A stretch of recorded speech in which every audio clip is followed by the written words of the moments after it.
Hello and welcome back, ladies and gentlemen, to another Historical Humans Reacts. And today we are looking at shoes because we Shows. don't really talk about fashion, and historical fashion is quite the burgeoning field. Yep. Damn right it is. Yeah, because it turns out that when you look back at people, they were people too, and people tend to care about how they appear. Wait, people were Also, people too, even in the past? oh Even in the god. past, Justin. Oh my god. But you know how it goes. People don't always want to walk around barefoot. They want shoes. And we Yeah, don't really think about shoes too much. yeah, yeah. Now, But they're on your feet. yeah. Now Unless you got those this Doc is Martens. yeah, this is medieval Europe that we are looking at here.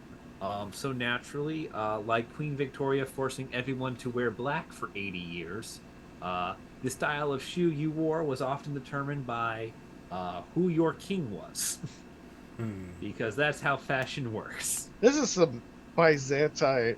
I don't know if you got pulled up, Justin, but that like the Byzantine Egyptian shoes Mm-hmm. Yeah, go really hard. yeah, yeah. It's trying to look like the inside of a cathedral. It looks Yes. like it's like the top of a sarcophagus too. Those Yeah, look like the hottest moccasins I've seen in a very long time. Those are the Doc Martin circa 300. so here's the beauty of these shoes as it talks about them. So, um, the shoes in question on the picture from about 1200, um, you know, which is shortly before the Black Death comes in, and these and Byzantine style shoes were very popular in Europe. They were typically these gold embroidered shoes worn by royalty or very wealthy nobility, and many of them featured inscriptions in Latin. That imagine having like full on writing on your shoe. That's usually we just put logos on them now. I mean, I some mean, shoes like, do have writing on them. Yeah, or you saying were the that word kid who Nike wrote. doesn't count. No, but Like, like Yeezys have words on them. do they? Yeah, some of them do. Oh, I've not people seen still one of those buy in a while. I those? guess you're right. Yeah. That's been a long Shout time. out to the sneakerheads out there. Hey, Yeah, yeah, I guess. This is your video, actually. Yeah. Yeah, And yeah. there's the feed article people. for you guys. Um,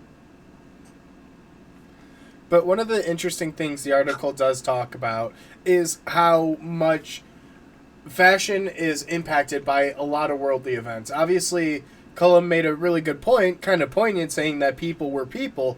But even in ages like this, one of the things the article highlights is the Black Death specifically, because we see a stark change in the way shoe style actually shifts. And the big reason for that is a lot of skilled shoemakers died in the plague. It kind of makes sense, but it really has a change in the way style actually went about. not to mention, it also shifted the center of shoe fashion from the Byzantines and what is more commonly studied Western Europe to Poland as the new type Poland. of as the new type of shoe following the influx of the Black Death was known as a Krakow or a Polane for the capital of Poulon. Poland at the time, Oh Krakow. yeah. As the Black Death does a thing where it starts in the the corners of the Mediterranean basin and then just floods into Europe via France and Italy. The thing that Yeah. I love about it is the big thing with these shoes was that they had a nice pointed end to the point where men's shoes were longer and pointier than the women's. And it got to such a bad point and to such a large extent that it became difficult for the men to walk. Yeah, they actually many of them had a string that you would tie to the toe of the shoe and then to your knee, so that when you lifted your foot, the whole shoe lifted with you. I really wish it was a joke, They, Aaron, but it's they, legitimately they, a thing. They would tie the shoe they to their leg. I feel like we are witnessing the beginning of Pinocchio, where men are just turning themselves into marionettes. Oh, I just had a my brilliant God. idea. Why don't we reinvent this for the modern day? It was proven to have worked 600 years ago. We can make it work again today. Things are cyclical. Now we are actually saved from a future of super pointy shoes by the English. Um, Henry IV, King of England, Of course, the recognizes English. yep recognizes that the length of shoe points is being tied to social standing. So rather than compete in an arms race, he just passes a sumptuary law making it illegal to have bigger shoes than him.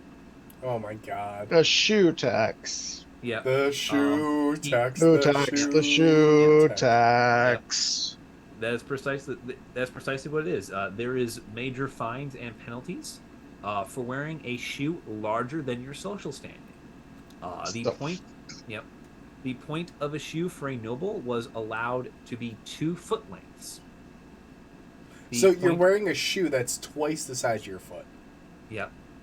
The size for merchants was 1 foot length, and for peasants it was half. Now, I believe this measure refers to how far out from your toe the shoe can extend. That's still. Terrifying. A little bit, Yeah. yeah.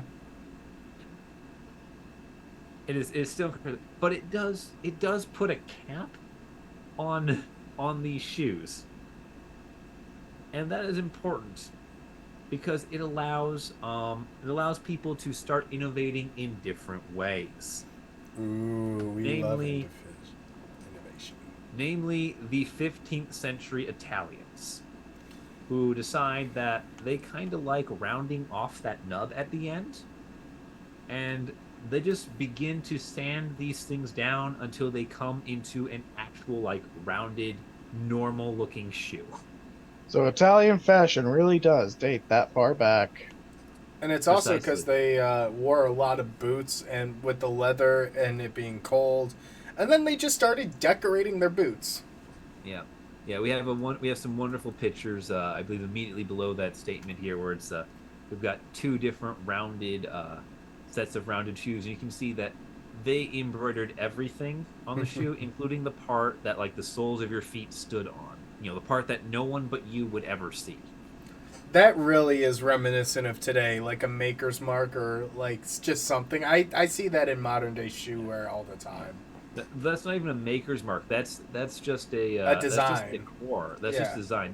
That's adding flair to a part where no flair should really necessarily have to be. That's just we did it because we could. Yeah, it's interesting to see these historic comparisons with medieval fashion versus modern fashion because we clearly ended up here some way somehow. And yeah, it's something that isn't talked about very often. And also, I think we should give a shout out to the author Sandra Alvarez, who actually wrote this article, um, because yeah, this is a topic that isn't studied that frequently, at least not as much as it probably should, because clothing can tell you a lot. Oh yeah. I do have one question for Sandra though, if she ever comes across this video somehow.